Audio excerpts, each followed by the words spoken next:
Existe uma guerra em Gênesis 14 que quase ninguém lê duas vezes. Ela aparece antes de Sodoma e Gomorra, antes de Isaque, antes de quase tudo que você conhece sobre Abraão. 4 reis do Oriente invadem Canaã, derrotam 5 reis locais, levam Ló prisioneiro. E Abraão sai com 318 homens treinados para resgatar seu sobrinho. Parece uma nota de rodapé tribal. O problema começa quando você lê quem esses 4 reis derrotaram primeiro. Refaítas, Zuzins, Emins. 3 nomes que o texto bíblico sempre associa a gigantes. Não são tribos comuns, são marcadores. E a invasão não foi caótica, foi cirúrgica, seguindo uma rota específica que conecta todos os territórios conhecidos de gigantes em Canaã. Se isso foi só uma guerra tribal por tributo, por que o texto faz questão de listar as raças de gigantes derrotadas? E se não foi só isso, o que realmente aconteceu no Vale de Sidim que fez com que essa guerra fosse enterrada pela narrativa maior de Sodoma? Se você quer entender como Gênesis 14 pode ser a chave para o padrão Nefilim e por que essa guerra foi esquecida, mas nunca resolvida, deixa o like agora e ativa o sininho. Esse episódio vai mudar o jeito que você lê o início de Gênesis. Hoje você vai descobrir 3 coisas. Primeiro, quem eram esses 4 reis e por que suas identidades ainda são debatidas por arqueólogos e biblistas. Segundo, porque a rota de invasão deles traça um mapa quase perfeito dos territórios associados a gigantes. Refaítas no sul, Zuzins no norte, Emins em Moabe. Terceiro, como Abraão, com 318 homens, conseguiu derrotar uma coalizão militar que acabara de esmagar 3 raças conhecidas por tamanho e força. E no final, você vai entender por que essa guerra não é uma nota de rodapé. É a primeira guerra documentada contra a linhagem Nefilim pós-dilúvio e Abraão está no meio dela. Vamos ao texto cru. Gênesis 14 abre com uma lista de nomes que soa como burocracia antiga. Anrafel, rei de Sinar, Arioque, rei de Elazar, Kedorlaomer, rei de Elão, e Tidal, rei de Goim. 4 reis do Oriente que controlavam uma coalizão. O texto diz que eles submeteram 5 reis da planície de Canaã, incluindo os reis de Sodoma e Gomorra, por 12 anos.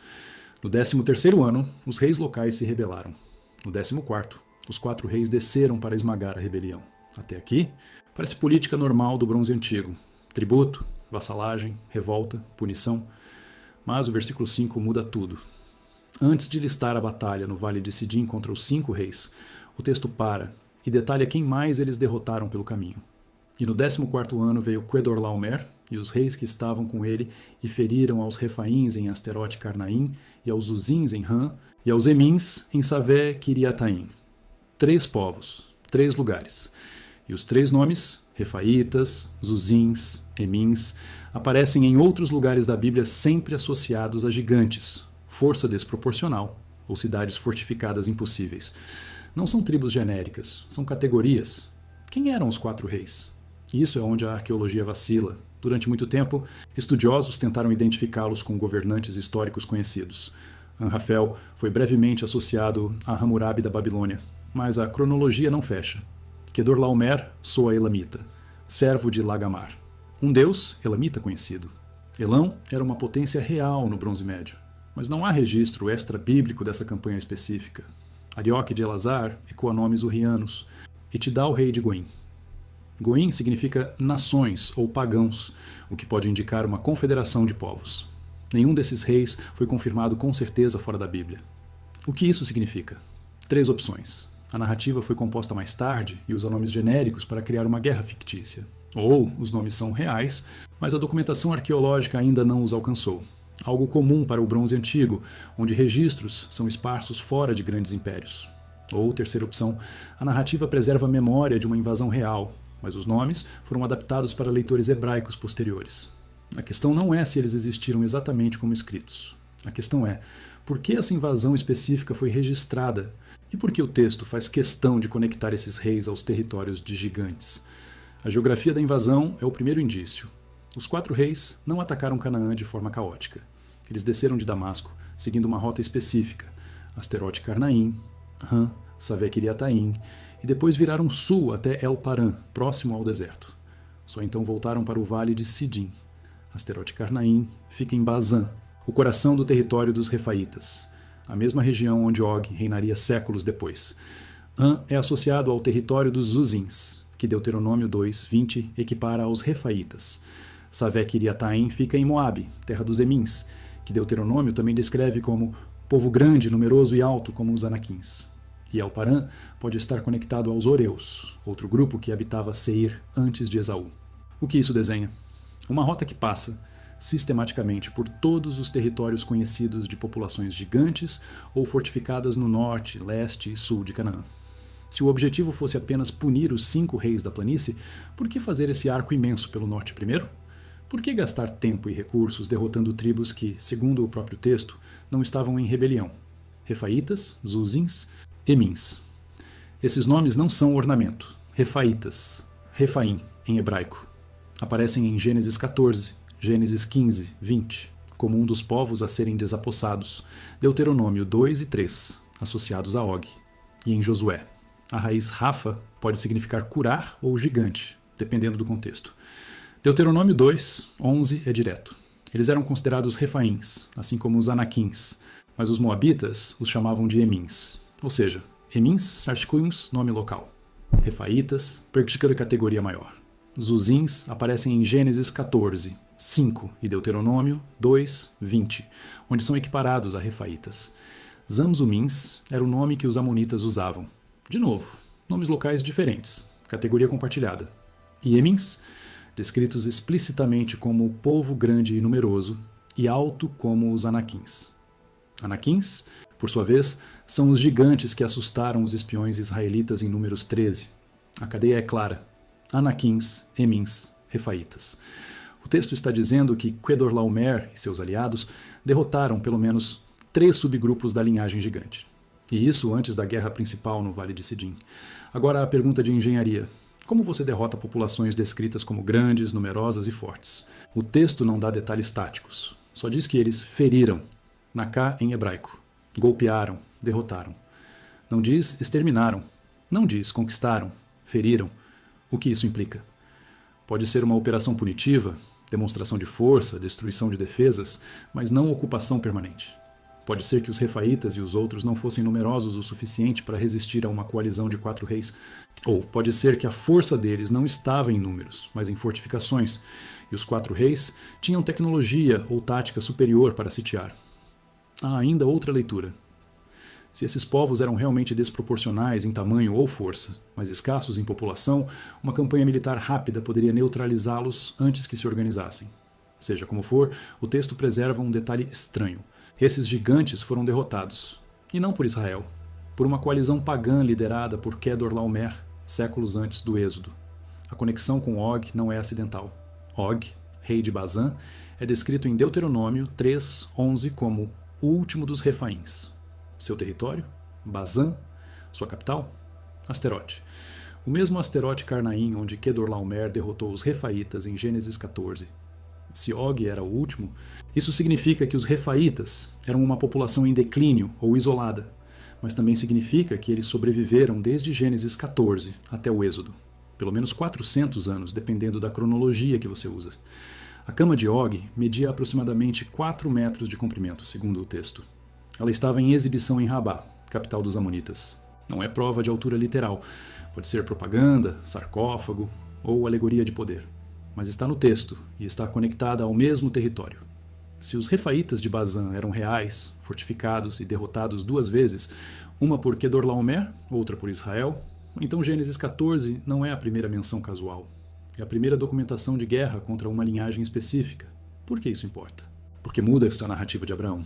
Até agora, a maioria das leituras de Gênesis 14 foca na teologia. Abraão resgata Ló, recusa os despojos do rei de Sodoma, encontra Melquisedeque, dá o dízimo. Tudo isso está lá, mas a guerra em si fica invisível.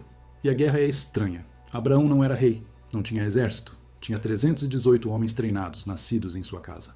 O texto diz que ele os dividiu contra os invasores de noite, os derrotou e os perseguiu até Robá, ao norte de Damasco. 400 anos depois, Moisés precisaria de todo o povo de Israel para derrotar Og. Abraão, com 300 homens, derrotou uma coalizão que derrotou os refaítas. Como? 3 explicações. Tática. Emboscada noturna, terreno favorável, invasores dispersos saqueando. Divina. Intervenção direta, como o texto sugere em outras batalhas de Israel. Ou histórica. Os 4 reis já tinham cumprido o objetivo principal e estavam em retirada desorganizada, carregados de espólio, vulneráveis. Qualquer uma dessas funciona. Mas nenhuma remove o fato central. Abraão entrou numa guerra que envolveu os territórios dos gigantes, derrotou os vencedores, e o texto escolhe abrir essa narrativa listando quem mais foi derrotado nessa campanha. Se Gênesis 14 fosse só sobre resgatar Ló, o versículo 5 não precisava existir. Mas ele existe, e ele conecta a guerra de Abraão a Asterote Carnaim, An, Savé, Kiriataim, 3 pontos no mapa da linhagem gigante. Não é prova de Nefilim, é algo mais perigoso, um padrão. E padrões obrigam a fazer perguntas melhores. Se Kedorlaomer teve que derrotar os Refaítas antes de atacar Sodoma, isso significa que os Refaítas eram um obstáculo militar real. Se eles eram um obstáculo real, por que sumiram da narrativa? E se não sumiram, Siog, os Anaquins e os gigantes de Canaã que Josué enfrenta são a continuação dessa linhagem. Então, Gênesis 14 não é uma nota de rodapé. É a guerra de abertura. A cronologia importa. Gênesis 14 acontece antes de Sodoma ser destruída, antes de Isaac nascer, antes da aliança ser formalizada pela circuncisão. Abraão ainda se chama Abrão. Isso coloca a guerra entre a promessa inicial de Gênesis 12, farei de ti uma grande nação, e o cumprimento físico dessa promessa. E entre essas duas pontas, Abraão luta contra uma coalizão que acabou de derrotar os Refaítas. O texto não explica por que Abraão se envolveu além do sequestro de Ló. Mas existe um detalhe que quase ninguém conecta. Gênesis 15, o capítulo seguinte, lista os povos que serão desapossados quando Israel tomar Canaã. E adivinha quem está na lista? Os queneus, os quenezeus, os cadmoneus, os heteus, os perizeus, os refaíns, os amorreus, os cananeus, os girgazeus e os jebuseus. Refaítas, no capítulo imediatamente após a guerra. Coincidência? Ou o texto está conectando a vitória de Abraão a uma promessa maior, que seus descendentes terminarão o que ele começou? Existe uma leitura que trata Gênesis 14 como um texto composto mais tarde, com nomes inventados e geografia estilizada para dar legitimidade a Abraão. Essa leitura argumenta que nenhum patriarca errante teria capacidade militar para derrotar uma coalizão, que os nomes dos reis não correspondem a registros históricos, e que a narrativa serve uma função teológica. Abraão como guerreiro vitorioso, Melquisedeque como precursor sacerdotal, a recusa dos despojos como lição moral. Tudo isso pode ser verdade na camada redacional. Mas mesmo aceitando que o texto foi editado, resta a pergunta, por que inserir os refaítas? Se o objetivo era glorificar Abraão, bastava dizer que ele derrotou 4 reis poderosos. Por que adicionar 3 povos que ninguém fora do círculo bíblico conhecia em 3 locais específicos que depois aparecem como territórios de gigantes? A inserção seria mais trabalho, não menos. E seria trabalho que complica a narrativa, porque força o leitor a perguntar quem são esses povos e por que eles importam. A menos que eles realmente importassem. Vamos testar a geografia. Asterote Carnaim está em Bazã, nordeste de Canaã, perto das colinas de Golã. Arqueologicamente, Asterote é identificado com Tel Ashtara, um sítio com ocupação desde o Bronze Antigo. Era uma cidade significativa, conectada a rotas comerciais entre Damasco e o Vale do Jordão. Han, onde os Zuzins foram derrotados, é mais difícil de localizar com certeza, mas é associada a uma região ao sul de Damasco, ou próxima ao território de Bazã. Savé Kiriataim fica em Moabe, leste do Mar Morto, território dos Emins. Moabe era fértil, defendido por topografia acidentada, e controlava rotas para o deserto. El Paran, onde a campanha virou sul, pode ser Eilat ou outra localidade próxima ao deserto de Paran, sul do Mar Morto. O que isso desenha? Um arco de norte a sul, de Damasco até o Negev, passando pelos 3 territórios de gigantes. Não é uma linha reta até Sodoma. É um loop. E loops militares não acontecem por acidente. Ou você está eliminando ameaças no caminho, ou está demonstrando controle territorial, ou está garantindo que ninguém interfira na operação principal. Qualquer uma dessas leituras implica que os refaítas, Zuzins e Emins eram importantes o suficiente para merecer atenção militar antes da batalha principal. O Vale de Sidim é onde os 5 reis enfrentaram os 4. O texto diz que o vale estava cheio de poços de betume, asfalto natural. Durante a batalha, alguns dos reis de Sodoma e Gomorra caíram nesses poços, e os sobreviventes fugiram para as montanhas. Kedorlaomer saqueou Sodoma e Gomorra e levou Ló. Abraão recebeu a notícia, reuniu seus homens, perseguiu os invasores, dividiu suas forças de noite, atacou e os derrotou até Robá, ao norte de Damasco.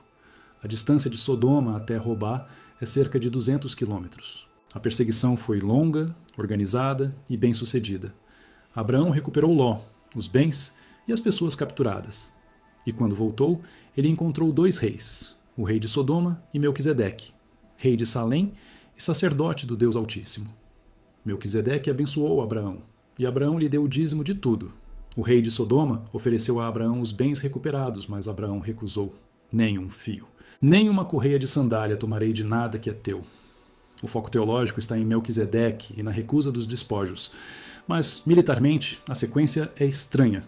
Abraão não era rei, não tinha obrigação formal de defender Sodoma. E mesmo assim, ele organizou uma operação militar de longo alcance, venceu e devolveu tudo. Por quê? Laço familiar com Ló, claro. Mas será que só isso? Existe uma possibilidade que o texto não declara, mas que a estrutura sugere. Abraão estava protegendo a terra prometida. Se os 4 reis consolidassem controle sobre Canaã, a promessa de Gênesis 12 estaria comprometida. Se os refaítas, Zuzins e Emins estavam aliados ou subordinados aos 4 reis, então a invasão não era só tributária. Era uma reorganização do mapa de poder. E Abraão, mesmo sem exército real, interferiu. Ele quebrou a coalizão antes que ela se estabilizasse. E isso explicaria por que Gênesis 15 vem logo depois. A terra será tua, mas não agora, porque a iniquidade dos amorreus ainda não atingiu o seu máximo. Os amorreus são outro povo da lista, mas o princípio é claro. Existe um cronograma, e Gênesis 14 pode ser Abraão agindo dentro desse cronograma, mesmo que ele ainda não saiba disso completamente. Os refaítas voltam em Gênesis 15, 20, e depois somem até Números, quando os espiões israelitas voltam de Canaã dizendo: vimos gigantes, os filhos de Anak, descendentes dos gigantes. Éramos aos nossos olhos como gafanhotos, e assim também éramos aos seus olhos. Anaquins. Números 13, 33 usa a palavra Nephilim, a mesma de Gênesis 6, 4. Também vimos ali os Nefilim, os filhos de Anak, que são descendentes dos Nefilim. Essa frase conecta os gigantes de Canaã diretamente aos Nefilim pré-diluvianos. Mas como? Gênesis 6 está antes do dilúvio. Gênesis 14 está depois. Se os Nefilim foram destruídos no dilúvio, como eles voltaram? A frase "e também depois" em Gênesis 6, 4 é a chave. Havia Nefilim na terra naqueles dias. E também depois, quando os filhos de Deus se achegaram às filhas dos homens e elas lhes deram filhos. E também depois pode significar depois da mistura ou depois do dilúvio. Se for depois do dilúvio, então a linhagem recomeçou. Se for depois da mistura, então o texto está descrevendo um processo contínuo que o dilúvio não interrompeu completamente. Números 13, 33 é controverso. Os espiões diziam isso por medo? Exagero? Ou eram realmente Nephilim? A palavra Nephilim aparece só 2 vezes na Bíblia hebraica. Gênesis 6, 4 e Números 13, 33. Isso não é muito, mas as 2 vezes o contexto envolve gigantes, força desproporcional e medo. E ambas as vezes a palavra não é explicada. É assumida, como se os leitores originais soubessem do que se tratava. Deuteronômio 1. 28 reconhece o medo dos espiões. O povo é maior e mais alto do que nós. As cidades são grandes e fortificadas até o céu, e até vimos ali os filhos dos Anaquins. Isso confirma que os Anaquins eram reais, grandes e assustadores, mas não confirma que eram Nefilim. Apenas que os espiões fizeram a conexão. E se os espiões fizeram, é porque a tradição oral já conectava gigantes a Nefilim. Caso contrário, eles teriam dito gigantes e ponto. Você lê os Anaquins como descendentes literais de Nefilim, como populações altas com lenda exagerada, ou como metáfora de força política e militar? Deixa nos comentários, porque essa leitura muda tudo que vem depois. Og, rei de Bazã, entra em cena em Números 21. Israel está subindo pelo lado leste do Jordão. Eles pedem passagem pelo território de Seom, rei dos amorreus. Seom recusa e ataca. Israel derrota Seom e toma seu território. Depois, eles sobem para Bazã. E Og, rei de Bazã, saiu contra eles, ele e todo o seu povo, para a batalha em Edrei. E disse o Senhor a Moisés: não o temas, porque eu te entreguei na tua mão a ele e a todo o seu povo e a sua terra. Israel derrota Og, toma suas 60 cidades, todas fortificadas com muros altos, portas e ferrolhos, e destrói completamente seu povo. Deuteronômio 3, 11 adiciona o detalhe: porque só Og, rei de Bazã, restou dos refaíns. Eis que a sua cama, uma cama de ferro, não está porventura em Rabá dos filhos de Amon? O seu comprimento é de 9 côvados e de 4 côvados a sua largura, segundo o côvado comum. 9 côvados são aproximadamente 4 metros. 4 côvados de largura, cerca de 1,80 m. Isso é gigante por qualquer padrão, mas é a medida da cama, não do homem. Ainda assim, a cama estava em exibição, era conhecida, e o texto diz: só Og restou, implicando que ele era o último de uma linhagem. Última desde quando? Desde os Refaítas derrotados em Gênesis 14. Ou última da linhagem Nephilim, que sobreviveu ao dilúvio? Depende de como você lê Refaíns. A conexão entre Gênesis 14, números 13 e Deuteronômio 3 não é acidental. São 3 textos, 3 momentos, mas um padrão. Gigantes, Refaítas, territórios específicos, guerras documentadas. E em cada caso eles são derrotados. Kedorlaomer derrota os Refaítas em Asterote. Abraão derrota Kedorlaomer. Israel derrota Og em Bazã. A linhagem vai diminuindo, mas ela persiste por séculos. E isso é o que torna Gênesis 14 importante. Não é o fim da linhagem. É o começo da guerra documentada contra ela. Se você ler o Pentateuco com essa lente, Gênesis 14 como prólogo, Números 13 como reconhecimento, Deuteronômio 3 como conclusão, a narrativa muda. Não é Israel apenas conquistando Canaã, é Israel terminando algo que Abraão começou quando perseguiu Kedorlaomer até roubar. Mas e Melquisedeque? Ele aparece do nada, sem genealogia, rei de Salém, sacerdote do Deus Altíssimo, abençoa Abraão e some. Salém é geralmente identificada com Jerusalém. Se Melquisedeque era rei de Jerusalém, isso coloca um sacerdote monoteísta no coração de Canaã antes de Israel existir. Hebreus 7 explora isso teologicamente, dizendo que Melquisedeque não tinha princípio de dias nem fim de vida, ou seja, sem registro genealógico, o que era raro.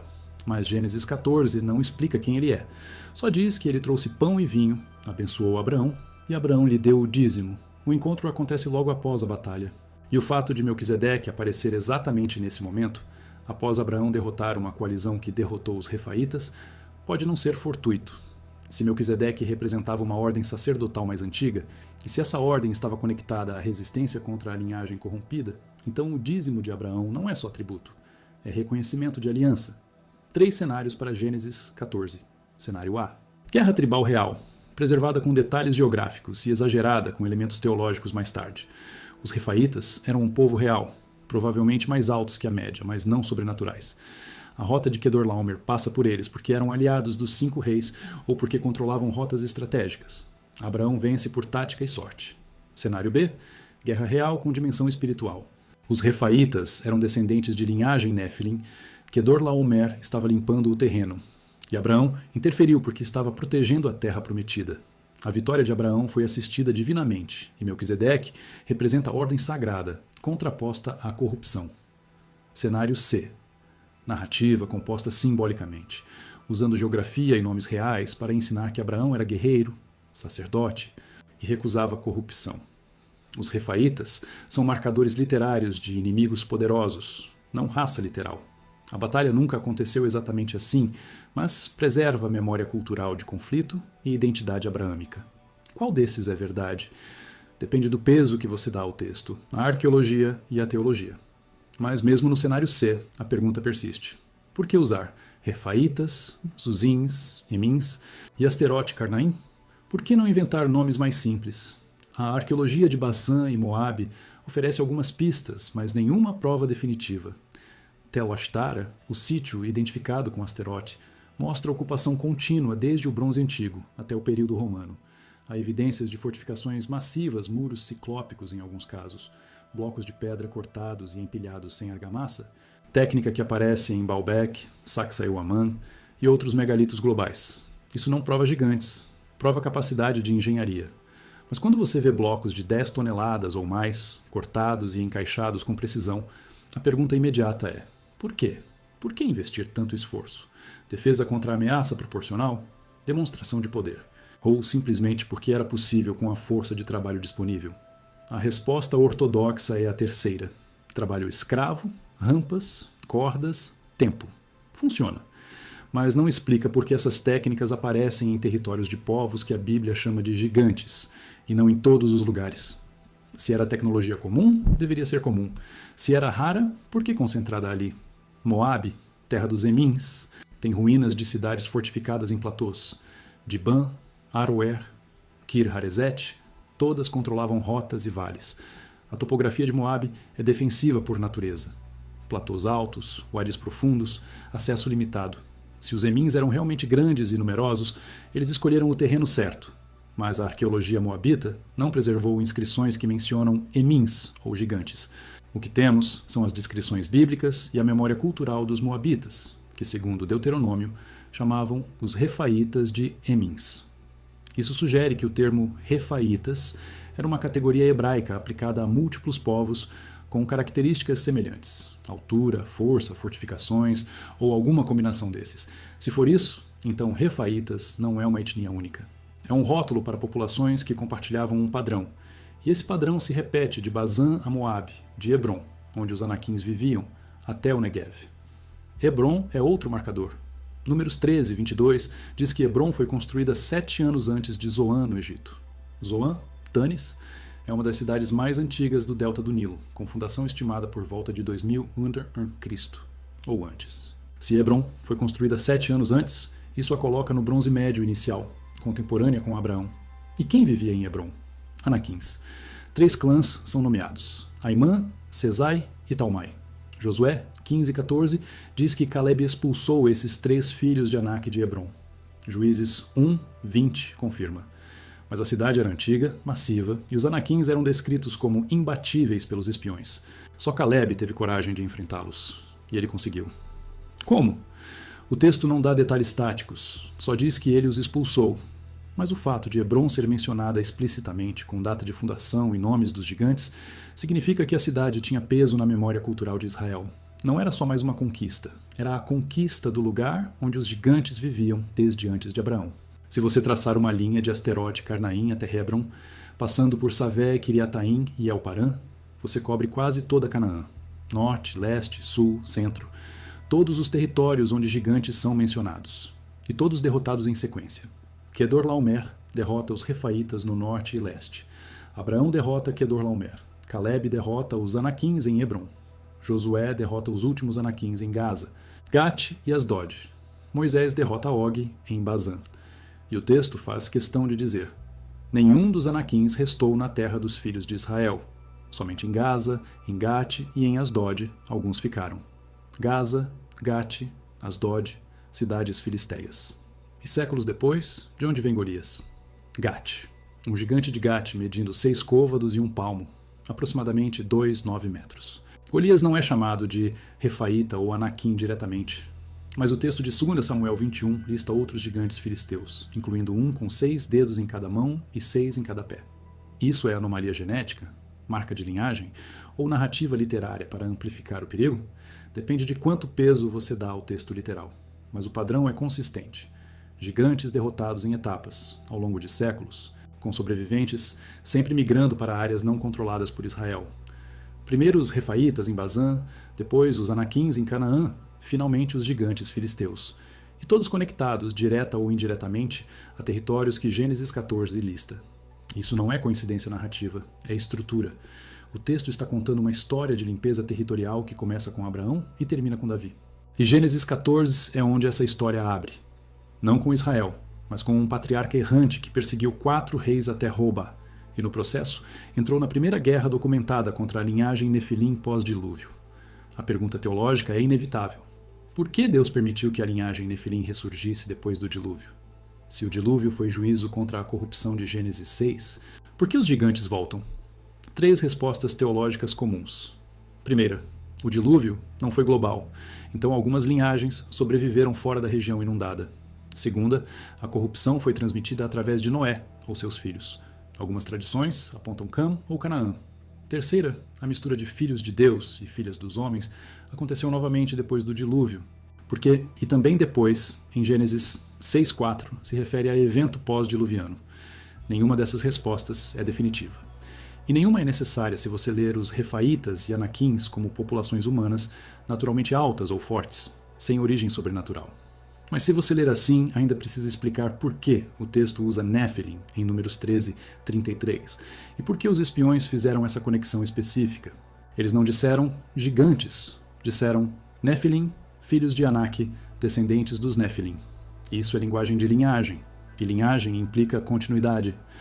O livro de Enoque, texto apócrifo, não canônico, mas influente no judaísmo do Segundo Templo, expande Gênesis 6. Ele nomeia os líderes dos vigilantes, anjos caídos, que desceram ao Monte Hermon e fizeram pacto para se misturar com mulheres humanas.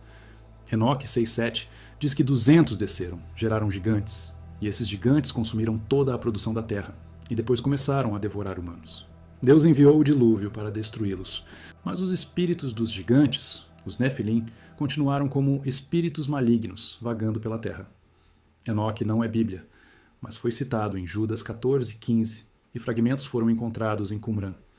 Isso significa que judeus do primeiro século conheciam e valorizavam esse texto.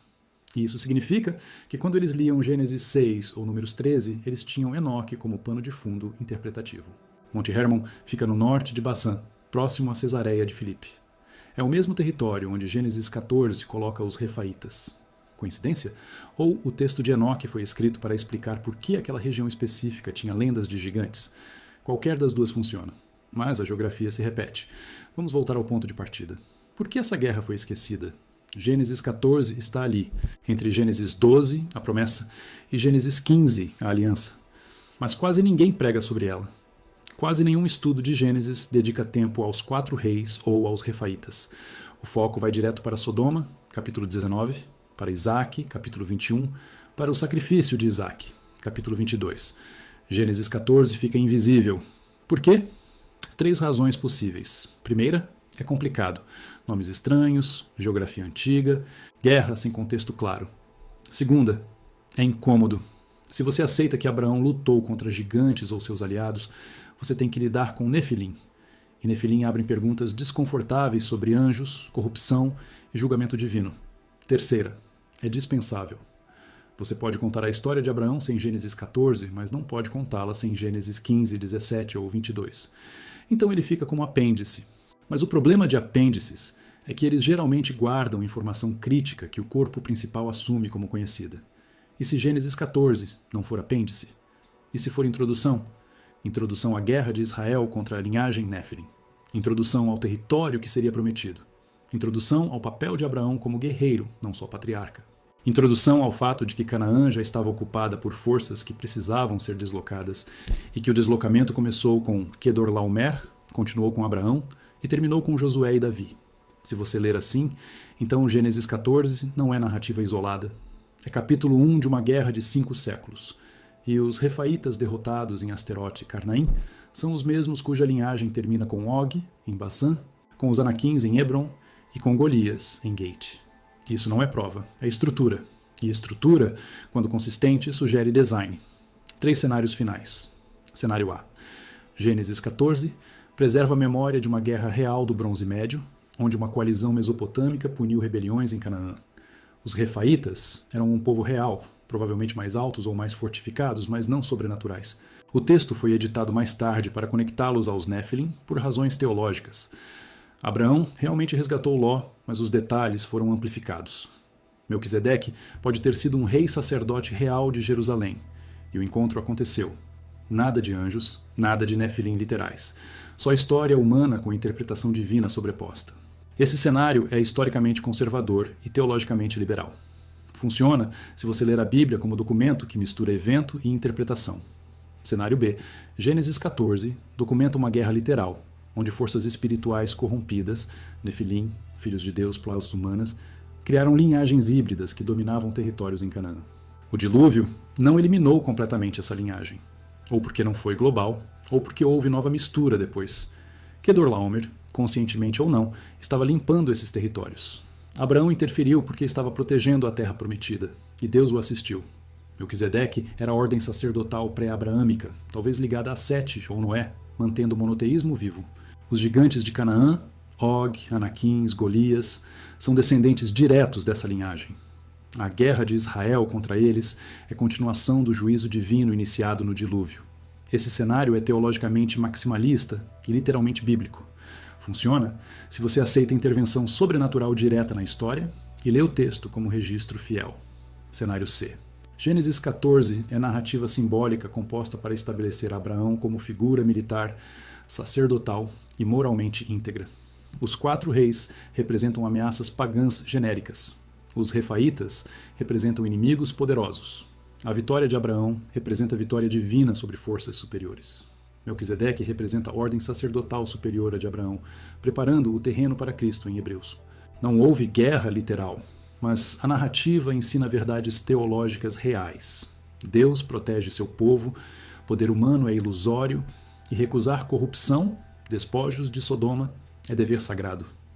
Esse cenário é teologicamente funcional e historicamente cético. Funciona se você lê a Bíblia como literatura teológica que usa a história como veículo, não registro. Qual está certo? Depende do que você exige como prova e do que você aceita como possível. Mas os três cenários têm que lidar com o mesmo fato.